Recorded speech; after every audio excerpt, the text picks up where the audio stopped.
എന്റെ പേര് ഗൗതം.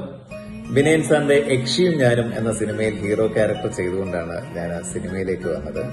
അത് ആ സമയങ്ങളിൽ കുറച്ച് പടങ്ങൾ ചെയ്തെങ്കിലും പിന്നീട് ഒരു വലിയൊരു ഗ്യാപ്പായി. അപ്പൊ ഞാൻ വിചാരിച്ചു ഒരു യൂട്യൂബ് ചാനൽ തുടങ്ങിയാലോ എന്നുള്ളൊരു ആഗ്രഹം തോന്നി. കാരണം എനിക്കൊരു സ്വഭാവമുണ്ട്, അതായത് എവിടെ പോയാലും നമ്മൾ ആ ഒരു സിറ്റുവേഷൻ ഇങ്ങനെ ഫോട്ടോ എടുക്കുക, വീഡിയോ എടുക്കുക എന്നുള്ളൊരു സ്വഭാവമുണ്ട്. അപ്പം ഇപ്പൊ ചിലപ്പോൾ നമ്മൾ ഒരു യാത്ര പോകുന്നതായിരിക്കാം, അല്ലെങ്കിൽ നമുക്ക് ഏറ്റവും ഇഷ്ടപ്പെട്ട ഫുഡ് കഴിക്കുന്നതായിരിക്കാം, നല്ല ഫുഡ് ടേസ്റ്റ് ചെയ്യുന്നതായിരിക്കാം, ഇല്ലെങ്കിൽ അന്ന് ലൊക്കേഷനിലൊക്കെ പോകുമ്പം നമ്മുടെ കോ ആർട്ടിസ്റ്റുകളൊക്കെ ആയിട്ടുള്ള ഒരു സിറ്റുവേഷനിൽ നല്ല ചില അബദ്ധങ്ങളായിരിക്കാം, ഇല്ലെങ്കിൽ ചില സീനുകളുടെ പിന്നിലുള്ള രസകരമായ കാഴ്ചകളായിരിക്കാം. ഇതെല്ലാം ഞാനിങ്ങനെ എടുത്തു വെക്കും. അപ്പം ഇപ്പൊ ഈവൻ നമ്മളെല്ലാം ഫ്രണ്ട്സ് എല്ലാം കൂടെ ഒക്കെ ഇരിക്കുമ്പോൾ നല്ലൊരു ഗാദറിംഗ് നടക്കുകയാണെങ്കിൽ എല്ലാ ഫുഡും ഒക്കെ വന്നിരിക്കുമ്പോഴത്തേക്ക് എല്ലാവരും കഴിക്കാൻ റെഡിയാകുമ്പോൾ ഞാൻ സമ്മതിക്കത്തില്ലെന്നുള്ളൊരു പരാതി ഒരുപാട് കേട്ടിട്ടുണ്ട്. കാരണം എല്ലാവരും റെഡി ആയിരിക്കും. അപ്പൊ ഞാൻ ഈ ഫോട്ടോ എടുക്കും, വീഡിയോ എടുക്കും, എല്ലാം കഴിഞ്ഞിട്ട് കഴിക്കാൻ സമ്മതിക്കും. അപ്പൊ ഒരുപാട് അമ്മമാര് പറയടാ നിനക്ക് വേറെ പണിയൊന്നുമില്ല സത്യം പറഞ്ഞു. അപ്പൊ ഞാൻ പറയടാ അതായത് നമ്മളിതൊരു 5 വർഷം കഴിഞ്ഞിട്ട് ഇതൊന്ന് കണ്ടു നോക്കണം. അപ്പൊ നമ്മുടെ ലൈഫിൽ ഏതൊക്കെ നല്ല ഈ അന്നൊക്കെ നമ്മൾ ശരിക്കും നമ്മളിതൊക്കെ മറന്നിട്ടുണ്ടാകും പല കാര്യങ്ങളും ലൈഫിൽ. പക്ഷെ നമുക്ക് ഒരു ഫോട്ടോ തരുന്ന ഓർമ്മപ്പെടുത്തൽ, അല്ലെങ്കിൽ ഒരു വീഡിയോ തരുന്ന ഓർമ്മപ്പെടുത്തലുണ്ടല്ലോ, അത് അതിന്റെ ഒരു ഇമ്പാക്ട് വലുതാണ്. അപ്പൊ അത് ഞാൻ ഇങ്ങനെ ഫോൾഡർ കണക്കിന് ഇങ്ങനെ ഓരോ വർഷങ്ങള് സൂക്ഷിച്ചു വെക്കാറുണ്ടായിരുന്നു. അങ്ങനെയുള്ള കാര്യങ്ങളൊക്കെ കാണാനും ഒക്കെ ആൾക്കാർക്ക് ഇഷ്ടമാണെന്നുള്ളതാണ് ഞാൻ മനസ്സിലാക്കുന്നത്. അപ്പൊ ഞാൻ വിചാരിച്ചു ഇതെല്ലാം ഇങ്ങനെ ഫോൾഡറിൽ സൂക്ഷിക്കാതെ ഇങ്ങനെ നമുക്ക് കിട്ടുന്ന നല്ല മൊമെന്റുകളുണ്ട്, നിങ്ങളുമായിട്ട് എനിക്കൊന്ന് ഷെയർ ചെയ്യണമെന്ന് തോന്നി. അപ്പൊ അതുകൊണ്ടാണ് ഞാൻ ഇങ്ങനെ ഒരു യൂട്യൂബ് ചാനൽ സ്റ്റാർട്ട് ചെയ്തത്. അപ്പൊ ഞാൻ വിചാരിച്ചു യക്ഷിയും ഞാനിനെ പറ്റി തന്നെ തുടങ്ങാം. ആ സിനിമയെ സംബന്ധിക്കുന്ന ആ സമയത്ത് ഞാനിങ്ങനെ വീഡിയോ എടുത്തു വെച്ച നമ്മുടെ ചില അബദ്ധങ്ങളും പിന്നെ രസകരമായ ചില മൊമെന്റുകളൊക്കെ എന്നിലുണ്ട്. അപ്പൊ ഞാനത് നിങ്ങളുമായിട്ട് ഷെയർ ചെയ്തുകൊണ്ട് ഈ ഒരു ഇത് സ്റ്റാർട്ട് ചെയ്യാമെന്ന് കരുതുന്നു. അപ്പൊ നമുക്കൊന്ന് ആ സീനുകൾ എന്താണെന്നുള്ളതൊന്ന് കാണാം. ഓക്കെ, 5, 6, 7, 8.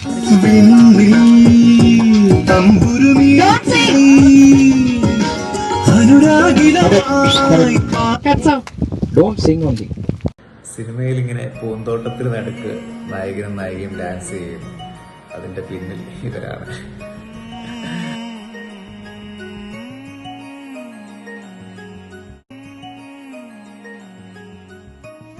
പിന്നെ ഓർക്കുമ്പം അതിൽ ഒരുപാട് ഭയങ്കര ടെൻഷനായിട്ട് ചെയ്ത ഒരു സീനുണ്ട്. പക്ഷെ അതിപ്പോ ഓർക്കുമ്പോൾ ഭയങ്കര രസമായിട്ട് എനിക്ക് തോന്നുന്നു.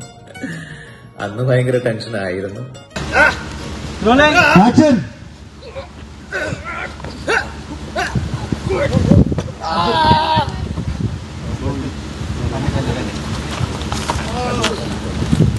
ഈ ഫൈറ്റ് സീന് ഒരു ദിവസം രാവിലെയാണ് എടുക്കുന്നത്. അപ്പൊ അന്ന് ഒരു അരുവിയുടെ സൈഡിലാണ് ആ ഒരു സ്ഥലം. അപ്പം ഈ നമ്മുടെ മണലൊക്കെ ഉണ്ടല്ലോ, ആ മണലൊക്കെ മണൽത്തീരം പോലൊക്കെ ഉണ്ട്. അപ്പം ഒരു കല്ല് ആ മണലിനടിയിൽ ഇങ്ങനെ പൊതിഞ്ഞ് കിടപ്പുണ്ടായിരുന്നു. അത് ശ്രദ്ധിച്ചില്ല നമ്മള്. സാധാരണ അവിടെ നമ്മളെല്ലാം വൃത്തിയാക്കി ഇട്ടിരുന്നത്. പക്ഷെ ഇതിങ്ങനെ അടിയിൽ ഇങ്ങനെ ഇരുന്നുകൊണ്ട് അത് കണ്ടില്ല. അപ്പം നേരെ നടുവ് അതിൽ വന്നിടിച്ച് അവിടെ ഒരു ഭയങ്കര പെയിൻ എനിക്കായി. പക്ഷെ രാവിലെ ആയിരുന്നു. പിന്നെ പെയിൻ കില്ലർ എല്ലാം യൂസ് ചെയ്ത് വൈകിട്ട് വരെ ബാക്കി ഫൈറ്റ് എല്ലാം ചെയ്തു. അത് കഴിഞ്ഞ് വൈകിട്ട് പോയി എക്സ്റേ ഒക്കെ എടുത്ത് നോക്കി. ഭാഗ്യത്തിന് കുഴപ്പമൊന്നുമില്ലായിരുന്നു. പിന്നെ അടുത്ത ദിവസം ഷൂട്ടിന് ചെയ്യാൻ പറ്റി. നിങ്ങൾ വിചാരിക്കും ഇതായിരിക്കും ടെൻഷൻ എന്നുള്ളതല്ലേ? എന്നാൽ ഇതല്ല ഏറ്റവും വലിയ ടെൻഷനായ സീക്വൻസ് എന്ന് പറഞ്ഞാൽ അടുത്താണ്.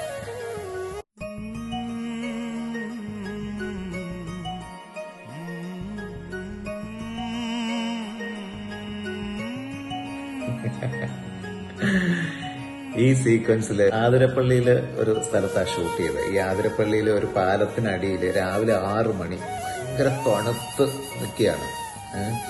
അപ്പം ദേഹമൊക്കെ വെച്ച് ഭയങ്കര തണുപ്പായിട്ട് നിൽക്കുക. അപ്പൊ ഒരു 200 ആൾക്കാരെങ്കിലും ഈ പാലത്തിന്റെ മേളിൽ കാണാനായിട്ടുണ്ട്. കാരണം ആ സമയങ്ങളിൽ അങ്ങനെ അവിടെ നമ്മൾ കുറേ ദിവസമായിട്ട് ഷൂട്ട് ചെയ്യുന്നതുകൊണ്ട് അവിടെ അറിയാം ഇന്നപോലെ ഷൂട്ട് നടക്കുന്ന സ്ഥലമാണെന്നുള്ളത്.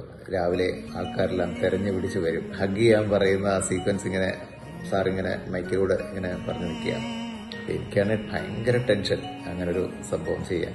മേഘന ഇങ്ങനെ കണ്ണിങ്ങനെ തുറക്കുന്ന ഒരു സീനുണ്ട്. അപ്പൊ ഞാൻ പതുക്കെ നടന്നു പോയി ഹഗ് ചെയ്യുന്നതാണ്. അപ്പൊ ഇങ്ങനെ മേഘന ഇങ്ങനെ നിൽക്കുന്നു, മന്ത്രമൊക്കെ പറഞ്ഞ്. ഞാൻ പതുക്കെ കണ്ണിങ്ങനെ തുറക്കുന്നു, നോക്കുമ്പോ എന്നെ കാണുന്നില്ല. ഞാൻ നടന്നു പോയപ്പോഴേ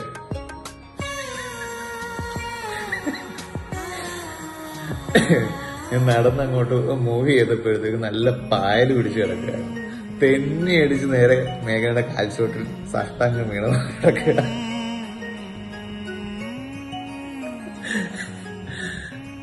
ശരിക്കും ഈ ക്രൗഡും ഒക്കെ ആയിട്ട് ഭയങ്കര ആ സീൻ ഭയങ്കര കോമഡി ആയി മാറി. ഭയങ്കര ഞാനാണെങ്കിൽ വീണ്ടും വല്ലാന്ന് പറയുന്ന പോലെ. പക്ഷെ അതിന് ഞാനപ്പം ആ വീണപ്പം ഞാനും ചിരിച്ചു ആക്ച്വലി ആ സീൻ. അപ്പം ഓക്കെ ഇത് എന്നിട്ട് പിന്നെ അത് കഴിഞ്ഞ ആ സീക്വൻസ് അപ്പൊ ആ ഒരു ടെൻഷനൊക്കെ പിന്നെ മാറി. പിന്നീടുള്ള ഓർമ്മ ശരിക്കും മലയാളത്തിലെ വലിയ ലെജൻസിനൊപ്പം അവരുമായിട്ട് കുറച്ച് സമയം സ്പെൻഡ് ചെയ്യാനുള്ളൊരു അവസരം കിട്ടി. ഒരു വലിയ ഭാഗ്യം എനിക്ക് അങ്ങനെ ലഭിച്ചു എന്നുള്ളതാണ്. പിന്നെ ആ ഒരു ലൊക്കേഷൻ എന്ന് പറയുമ്പോൾ നമ്മുടെ ഒരേപോലെ കുറെ ആൾക്കാരുണ്ടായിരുന്നു.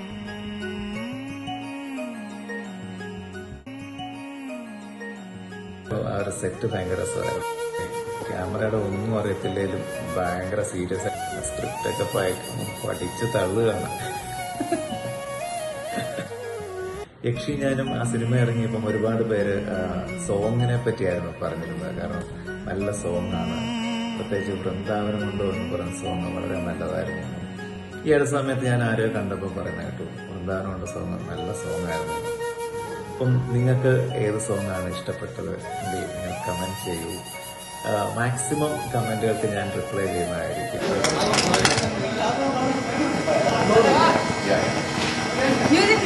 Music. Sound.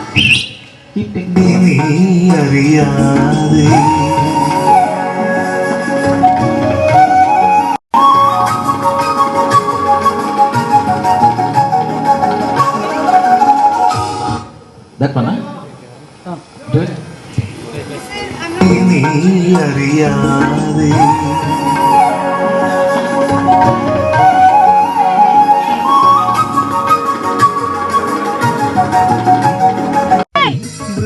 വൃന്ദാവനമുണ്ടോ രാധേ നീയില്ലാതെ, മുരളീരവമുണ്ടോ യമുനേ നീ അറിയാതെ.